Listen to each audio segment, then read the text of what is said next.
快放我出去！大家一定都用过冰箱，但你见过冰箱里装丧尸企鹅的吗？翠花平时都是叫外卖，最近看美食博主上了瘾，于是也准备在家制作美食犒劳自己。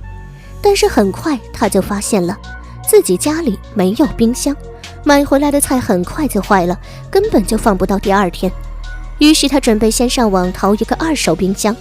很快她就在当地的二手网站上看到一台冰箱，上面写着9成新，价格便宜。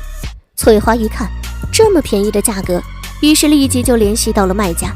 很快2个人就确定了交易时间，翠花就开始美滋滋地等待冰箱的到来。很快冰箱就到了，翠花看着眼前这台冰箱，说不出的满意，很快就将整个冰箱填得满满当当的。第二天准备去上班的翠花感觉冰箱里的东西似乎少了点，但是由于赶着上班，于是也就没有想那么多。就在晚上下班回家之后，翠花感觉房间里的温度比外面低了几度，当时也没在意，而是跟着美食博主做起了美食。吃饱喝足，翠花就躺在沙发上追剧去了。就在这时，她好像听到有咀嚼的声音，于是翠花将家里所有角落都转了一个遍，都没有发现声音是从哪里来的。直到走到冰箱跟前，声音突然消失了。然后翠花看到了人生中最恐怖的一幕。